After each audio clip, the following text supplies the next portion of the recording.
नमस्कार, 11 बजे के इस वक्त के बुलेटिन के साथ मैं हूं अनुपम। प्रदेश की हर छोटी बड़ी खबरों को लेकर के औरैया से बड़ी खबर आ रही है। बड़ा सड़क हादसा टला है। ओवरब्रिज पर ट्रक का ब्रेक फेल हुआ है। कई गाड़ियां आपस में टकराई हैं।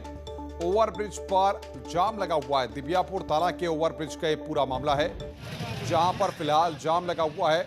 बड़ा सड़क हादसा वहां पर टला है। ओवरब्रिज पर ट्रक का ब्रेक फेल हो गया। बातचीत करने के लिए रवि हमारे साथ जुड़े हुए हैं। रवि, फिलहाल क्या स्थिति वहां पर इस वक्त मौके पर है?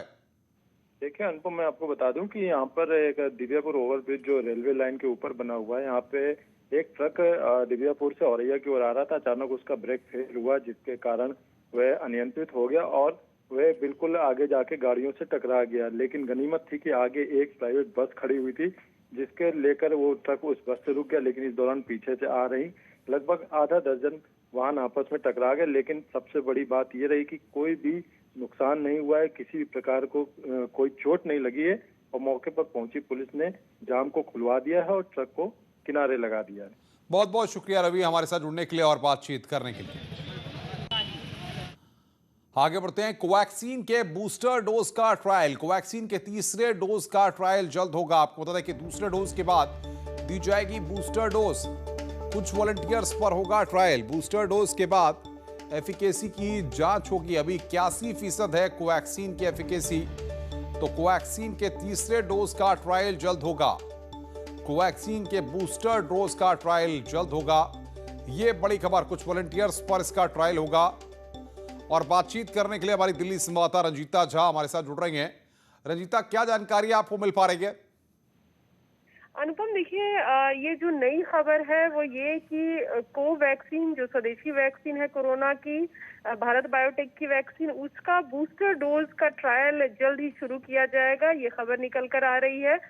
जिस भी व्यक्ति ने फर्स्ट और सेकेंड डोज लिया हुआ है कोवैक्सीन का, उसके ऊपर ये बूस्टर डोज का इस्तेमाल किया जाएगा, यानी तीसरा डोज उनको लगाया जाएगा। अमूमन ये बताया जा रहा है कि तीसरी डोज या बूस्टर डोज की जरूरत तब पड़ रही है जब नए वेरिएंट आ रहे हैं। जो भारत में अभी वेव चल रहा है, उसको देखते हुए कई तरह के स्ट्रेन आए हैं।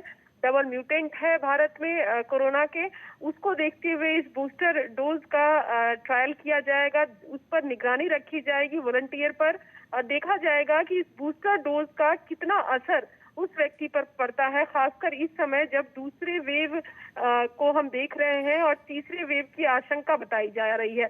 ऐसे में देखना यह है कि कोवैक्सीन का जो ये बूस्टर डोज है, ये नए वेरिएंट पर कितना असरदार है।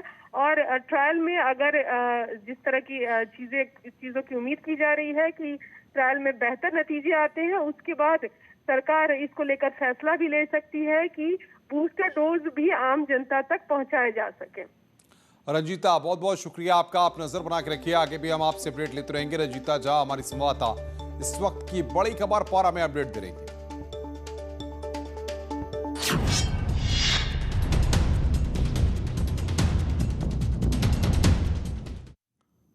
लखनऊ से बड़ी खबर है। सीएम योगी का बड़ा फैसला है। तीसरी लहर से पहले वैक्सीनेशन पर सीएम ने यहां पर बड़ा फैसला लिया है। सीएम ने अभिभावक स्पेशल बूथ बनाने के निर्देश दिए हैं। 12 साल से छोटे बच्चों के अभिभावकों को वैक्सीन लगेगी। हर जिले को कार्य योजना तैयार करने के यहां पर निर्देश दिए गए हैं। बच्चों और अभिभावकों दोनों को सुरक्षित रखने के लिए एक कदम उठाया गया है। सीएम योगी ने कहा है कि अभियान को तीसरे लहर की तैयारियों के तौर पर चलाएं, तो अभिभावकों से संपर्क कर वैक्सीनेशन किया जाए। तीसरी लहर को लेकर यहां पर सरकार पूरी तरह से तैयारी कर रही है। 12 साल से कम उम्र के जो बच्चे हैं, उनके अभिभावकों को वैक्सीन लगाने के लिए सरकार के प्रोग्राम लेकर आ रही है। और इस वक्त बड़ी खबर आ रही है। मुख्यमंत्री योगी आदित्यनाथ गोंडा पहुंच गए हैं। इस दौरान सीएम योगी कोविड कमांड सेंटर का वहां पर अब से थोड़ी देर में निरीक्षण करेंगे। साथ ही अधिकारियों से मौजूदा तैयारी और तीसरी लहर से निपटने के बारे में भी चर्चा होनी है। तो 3 जिलों के दौरे पर मुख्यमंत्री योगी आदित्यनाथ आज हैं। गोंडा, आजमगढ़ और वाराणसी। गोंडा पहुंच गए हैं मुख्यमंत्री। फिलहाल जो अपडेट हमारे पास आ रहा है, मुख्यमंत्री योगी आदित्यनाथ गोंडा पहुंच गए हैं और इसके बाद जाकर के अब वो कोविड कमांड सेंटर का जायजा लेंगे। गांव में भी जाकर के वो स्थितियों को देख सकते हैं। जिलों के अधिकारियों के साथ मुख्यमंत्री समीक्षा करेंगे। और गोंडा में आपको बता दें कि मुख्यमंत्री पहुंच गए हैं। इस वक्त की सबसे अहम और बड़ी खबर यह है कि मुख्यमंत्री गोंडा पहुंच गए हैं, जहां पर आज वो स्थितियों का जमीनी हकीकत देखेंगे, वहां पर स्थलीय निरीक्षण करेंगे। सीधे रुख करते हैं गोंडा का। देवमणि त्रिपाठी हमारे साथ जुड़ रहे हैं। देवमणि, बताइए, मुख्यमंत्री वहां पर पहुंच गए हैं, फिलहाल कितनी देर में कोविड कमांड सेंटर पहुंचेंगे और अब आगे क्या कार्यक्रम रहने वाला है? देखिए, सीएम योगी लगातार जो तीसरी लहर है उसको लेकर सजग हैं और अफसरों को लगातार निर्देश दे रहे हैं। इसी क्रम में गोंडा पहुंचे हैं। उनका जो हेलीकॉप्टर है वो पुलिस लाइन ग्राउंड में उतरा है। वहां से सीधे इंटीग्रेटेड कोविड कंट्रोल रूम में पहुंच रहे हैं और वहां पे निरीक्षण के बाद जिला पंचायत सभागार में अफसरों के साथ बैठक करेंगे, जनप्रतिनिधियों से मुलाकात करेंगे, उनके साथ बैठक करेंगे और देवपाटन मंडल के जो 4 अन्य जिले हैं उनके अफसरों के साथ वीडियो कॉन्फ्रेंसिंग के जरिए जुड़ेंगे, उनको निर्देश देंगे और जो अभी जो हालात है ब्लैक फंगस को लेकर या जो बच्चों में जो तीसरी लहर है उसको लेकर जो इफेक्ट होने वाला है उसको लेकर योगी यहाँ पर एक्शन मोड में है, उसी तरह से जिला प्रशासन और जो यहाँ के मातहत हैं और जो जनप्रतिनिधि हैं उनको भी उसी एक्शन मोड में लाना चाहते हैं सीएम योगी, ताकि जो तीसरी लहर है उसको लेकर जो बच्चों में आने वाली बीमारी है ब्लैक फंगस है उसको लेकर कहीं न कहीं प्रशासन तैयार रहे और लोगों को इसे बचाया जा सके। बात करें ग्रामीण अंचलों की, तो मुख्यमंत्री किसी गांव में जाकर के भी क्या लोगों से बातचीत कर सकते हैं, गांव वालों से मुलाकात कर सकते हैं? देखिए, जिला प्रशासन से जो हमारी बातचीत हुई है उनका ये कहना है कि जिला ये कोविड कंट्रोल रूम का निरीक्षण करने के बाद जिला पंचायत सभागार में बैठक और कोविड जो हॉस्पिटल है उसके निरीक्षण के बाद गांव परेड सरकार गांव है जहां पर सीएम योगी जा सकते हैं। वहां पे जो पिछले दिनों कोरोना पीड़ित थे और जो लोग जो अब कोरोना से ठीक हुए हैं, तमाम जो कंटोनमेंट जोन है वहां पर जाने का, सोनबरसा एक गांव है वहां पे जाने का कार्यक्रम है, परेड सरकार में जाने का कार्यक्रम है। तो चूंकि समय भी कम है, आजमगढ़ भी जाना है, वाराणसी भी जाना है, ऐसे में किसी एक गांव का दौरा सीएम योगी कर सकते हैं। जिला अस्पताल के कोविड कंट्रोल रूम और जो कोविड का जो पोस्ट कोविड जो वार्ड है उसके निरीक्षण करने के बाद किसी एक गांव का दौरा सीएम योगी का है, जहां पे लोगों से हालचाल जान सकते हैं और ये भी जानने की कोशिश करेंगे लोगों से, क्योंकि अफसरों से जो चीज जानने के बाद फिर लोगों से जानना चाहेंगे कि क्या जो लगातार मुख्यमंत्री निर्देश दे रहे हैं या अफसरों को जो निर्देश दिया जा रहा है वो कहीं ना कहीं जमीनी हकीकत उसकी क्या है और लोगों तक वो सुविधाएं पहुंच रही हैं, लोगों तक टीका पहुंच रहा है या जो अन्य सुविधाएं हैं जो सरकार द्वारा निर्देश दिए जा रहे हैं वो पहुंच रहे हैं। इसके लिए बिल्कुल देवमणि, आप नजर बना के रखिए, आगे भी हम आपसे अपडेट लेते रहेंगे। देवमणि त्रिपाठी हमारे संवाददाता बड़ी खबर पर अपडेट दे रहे थे। मुख्यमंत्री गोंडा पहुंच गए, वहां से जो भी तस्वीरें आएंगी उनको हम दर्शकों तक सबसे पहले पहुंचाएंगे। इधर देश में कम हुई है कोरोना की रफ्तार, 24 घंटे में आंकड़े काफी कम आए हैं, सामने 2,22,000 फिगर्स आज आई हैं। इस बीच एक और बड़ी खबर आ रही है यूपी को लेकर। दिल्ली से बड़ी खबर यह है कि बीजेपी और आरएसएस के नेताओं के बीच बैठक हुई है। सूत्र इस बात की जानकारी दे रहे हैं, उत्तर प्रदेश में कोरोना के हालात पर चर्चा हुई है। पीएम मोदी के साथ बैठक में लंबी चर्चा हुई है। अगले साल उत्तर प्रदेश में होने वाले हैं चुनाव। उत्तर प्रदेश में कोविड कंट्रोल में लगातार मुख्यमंत्री योगी आदित्यनाथ जुटे हुए हैं। कोरोना प्रभावित जिलों का मुख्यमंत्री लगातार दौरा कर रहे हैं। ऐसे में यहां पर पीएम मोदी के साथ बैठक में चर्चा हुई है। दिल्ली में बीजेपी और आरएसएस की बैठक हुई है। सूत्र इस बात की जानकारी दे रहे हैं। अमित गुप्ता फोन लाइन पे हमारे साथ जुड़े हुए हैं। अनूप गुप्ता के पास हम चलेंगे। अनूप, बताइए किस तरीके से जानकारियां मिल पा रही हैं, कौन कौन इस बैठक में मौजूद रहा और पीएम को क्या क्या बातें ब्रीफ की गई हैं? देखिए, आपको बता दूं कि कोरोना की वजह से जिस तरह से लगातार आप खबरों को देख रहे होंगे कि उत्तर प्रदेश में क्या हालात हैं और चूंकि अगले साल ही उत्तर प्रदेश में विधानसभा चुनाव है, इसी को लेकर के दिल्ली में गतिविधियां तेज हैं और बीजेपी और संघ के बड़े पदाधिकारियों के बीच लगातार बैठकों का दौर जो है वो जारी है। जो सूत्र बता रहे हैं, कल भी एक बड़ी बैठक दिल्ली में हुई है जिसमें प्रधानमंत्री नरेंद्र मोदी, गृह मंत्री अमित शाह, पार्टी अध्यक्ष जेपी नड्डा, दत्तात्रेय होसबोले, सुनील बंसल, ये तमाम जो बड़े पदाधिकारी हैं उन्होंने बैठक की है और समीक्षा की है कि उत्तर प्रदेश में जो अगले चुनाव होने हैं और साथ ही साथ जो कोरोना के बाद जो उपजे हालात हैं उसको किस तरीके से उस पर आगे बढ़ा जाए, किस तरीके से हालत को और सामान्य किया जाए। क्योंकि देखिए, जिस तरह से बीजेपी लगातार काम कर रही है, जिस तरह से राज्य सरकार लगातार काम कर रही है, वाकई सराहनीय है। लेकिन चूंकि चुनाव है, ऐसे में तैयारियों को भी ध्यान रखना होगा। इसीलिए समीक्षा बैठक लगातार चल रही है। जो सूत्र बता रहे हैं कि ये पहली बैठक नहीं, इससे पहले भी संघ के पदाधिकारियों और बीजेपी के बड़े नेताओं के बीच जो बिल्कुल है वो बिल्कुल अनूप, लगातार आप नजर बना के रखिए, आगे भी हम आपसे अपडेट लेते रहेंगे। अनूप गुप्ता हमारे संवाददाता इस वक्त की बड़ी खबर पर अपडेट दे रहे थे। दिल्ली में बीजेपी और आरएसएस की बैठक हुई है। सूत्र इस बात की जानकारी दे रहे हैं और कोरोना की रफ्तार की बात कर रहे हैं जो लगातार कम होती जा रही है। 24 घंटे में 2,22,315 नए केस सामने आए हैं। 24 घंटे में 4,454 लोगों की मौत हुई है। 24 घंटे में 3,02,544 लोग डिस्चार्ज हुए हैं। ये यहां पर फिगर्स निकलकर सामने आ रही है। कम हो रही है कोरोना की रफ्तार। 24 घंटे में 2,22,315 नए केस सामने आए हैं।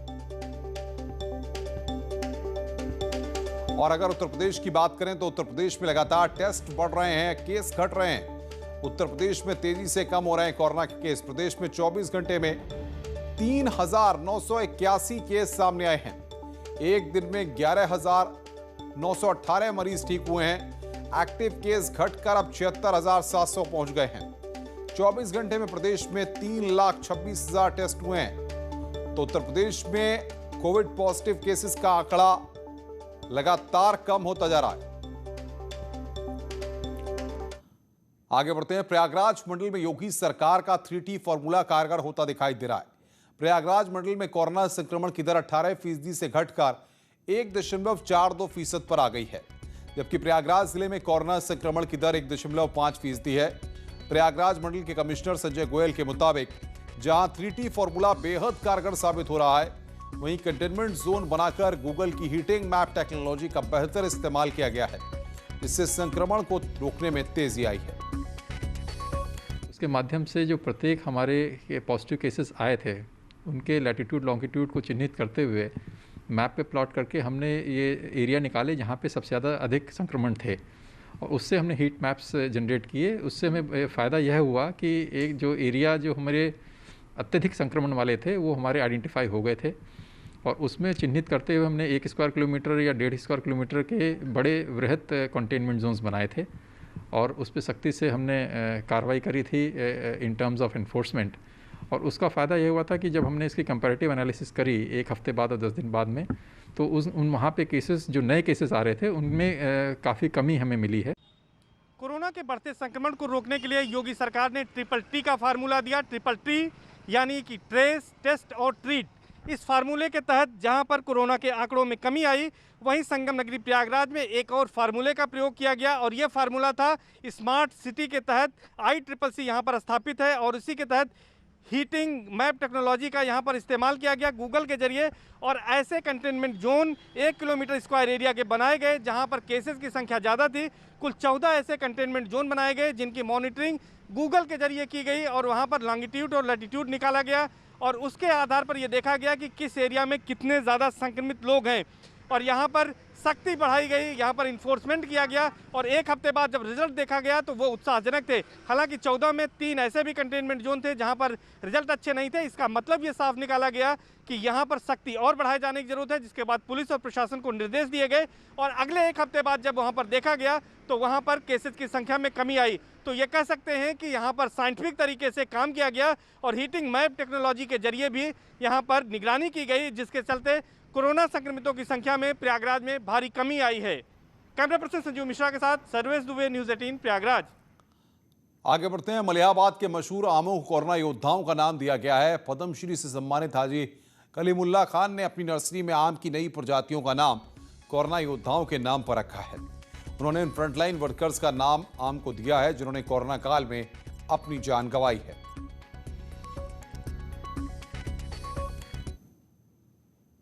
देखिए, मेरी सोच जो है वो ये है कि जिन्हें ने मुल्क में ऐसे काम किए हैं कि ये दुनिया में लोग आसानी से ढूंढे न मिलें। योगी जी के लिए ये मालूम हुआ कि 18 घंटे वो देखभाल करते हैं, तो मैंने सोचा अरे ऐसे लोग दुनिया में कहाँ हैं कि 18 घंटे गवर्नमेंट का काम, प्राइवेट कामों को उसको देख कर रहे हैं। सोनिया जी 24 घंटे उसमें लगी हुई हैं। मेरठ दिल्ली एक्सप्रेसवे की 2 दिन की बारिश में ही पोल खुल गई है। कई जगहों पर सड़क किनारे से धंस गई। हालांकि सरकारी विभाग अब मरम्मत में जुट गया है।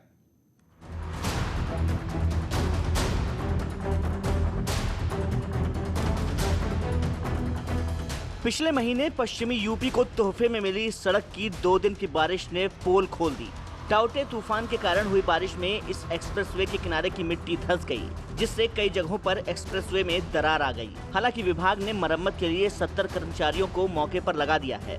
विभाग का कहना है कि ग्रीनफील्ड एक्सप्रेसवे होने के कारण मिट्टी में दलदल ज्यादा है, जिससे सड़क में दरार आ गई। दरअसल बारिश के कारण बहादुरपुर अंडरपास से लेकर कुशलिया तक कई जगहों पर किनारे किनारे की नालियां टूट गईं। यही नहीं, टोल प्लाजा से 20 मीटर की दूरी पर बने धर्मकांटे के पास भी सड़क टूट गई। कई जगहों पर डिवाइडर भी पानी की वजह से टूट चुका है, जिसे ठीक किया जा रहा है। मेरठ से दिल्ली की दूरी मात्र 45 मिनट में पूरी कराने वाले एक्सप्रेसवे का 2 दिन की बारिश में ये हाल है, तो आगे बरसात के मौसम में क्या होगा, भगवान ही मालिक है। मेरठ से न्यूज़ 18 के लिए उमेश श्रीवास्तव की रिपोर्ट। और आगरा से इस वक्त बड़ी खबर आ रही है। ब्लैक फंगस से चिंता काफी बढ़ गई है। ब्लैक फंगस के 2 मरीजों की मौत हुई है। एसएन मेडिकल कॉलेज में आपको बता दें कि इनका इलाज चल रहा था। आगरा में अब तक ब्लैक फंगस के 19 मरीज सामने आ चुके हैं। तो ब्लैक फंगस से यहां पर चिंता काफी बढ़ गई है। इस तरीके से आगरा में ब्लैक फंगस के केस सामने आ रहे हैं। 2 और लोगों की ब्लैक फंगस से मौत हुई है। एसएन मेडिकल कॉलेज में इनका इलाज चल रहा था। खबरें और भी हैं। फिलहाल रुक रहे हैं एक ब्रेक के लिए। ब्रेक के बाद जल्द हाजिर होते हैं।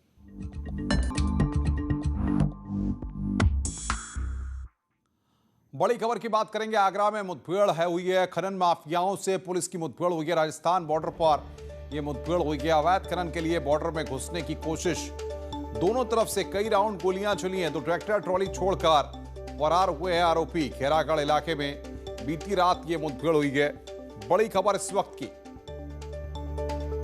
आगरा से। बड़ी खबर, संभल में कोरोना कर्फ्यू के दौरान 2 गुटों में पथराव का वीडियो वायरल हुआ है। मामला गुन्नौर थाना के टडबारा गांव का है, जहां 2 पक्षों में काफी देर तक पथराव हुआ। पुलिस के मुताबिक झगड़े में 3 लोग घायल हुए हैं। वहीं पुलिस ने दोनों पक्षों के 5 लोगों के खिलाफ शांति भंग का केस दर्ज किया है। हैरानी की बात है कि पुलिस ने वीडियो वायरल होने के बावजूद पथराव का केस दर्ज नहीं किया है।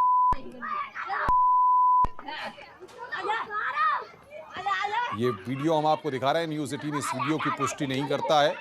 पथराव में वहां पर कई लोग घायल हुए हैं। 5 लोगों के खिलाफ केस दर्ज किया गया। पुरानी रंजिश को लेकर 2 पक्षों की महिलाओं में गाली गलौज व झगड़ा हो गया, जिसमें दोनों पक्षों द्वारा शांति भंग करने की कोशिश की गई, जिसमें एक पक्ष की 2 महिलाएं तथा दूसरे पक्ष के एक व्यक्ति के चोट लगी है, जिसका पुलिस द्वारा मेडिकल परीक्षण कराया गया है। शांति व्यवस्था की दृष्टि से एक पक्ष के 3 व्यक्ति तथा दूसरे पक्ष के 2 व्यक्तियों के विरुद्ध 151 CRPC की कार्रवाई की गई है। कौशाम्बी में सड़क हादसा हुआ। श्रद्धालुओं से भरी पिकअप पलटी है। पिकअप सवार 21 लोग घायल हुए हैं। टाडा से सौरई बुजुर्ग बारात आए थे। सभी गंगा स्नान करने कुबरी घाट जा रहे थे। घायलों को अस्पताल में भर्ती करवाया गया है। तो कौशाम्बी से एक खबर, सड़क हादसा हुआ है। टाडा से सौरई बुजुर्ग बारात में आए थे। सभी गंगा स्नान करने कुबरी घाट जा रहे थे।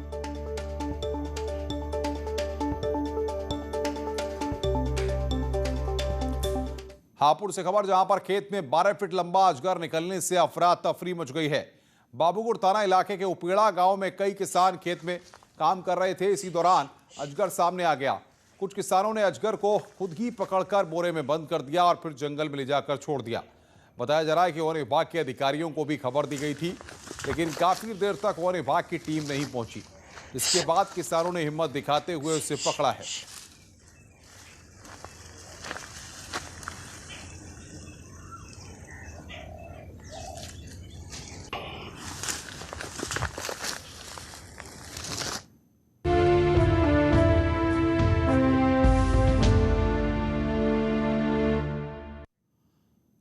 तूफान में डूबे शिप वरप्रदा के कैप्टन नागेंद्र का शव मिल गया है। तूफान आने के बाद से ही वो लापता थे। कैप्टन नागेंद्र का शव मुंबई के वलसाड़ इलाके में मिला है। कैप्टन नागेंद्र की पहचान उनकी घड़ी और अंगूठी से हुई है। वो लखनऊ के रहने वाले थे। फिलहाल उनके शव को लखनऊ लाया जा रहा है। ये 2 तस्वीरें हम आपको दिखा रहे हैं। उनके परिवार का रो रो कर बुरा हाल है।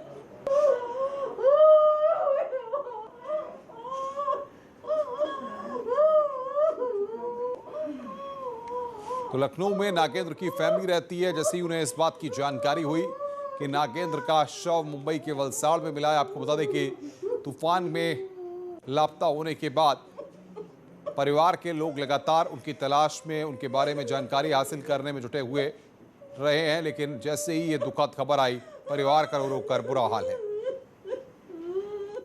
खबरों का सिलसिला लगातार जारी है। फिलहाल इस बुलेटिन में इतना ही। नमस्कार।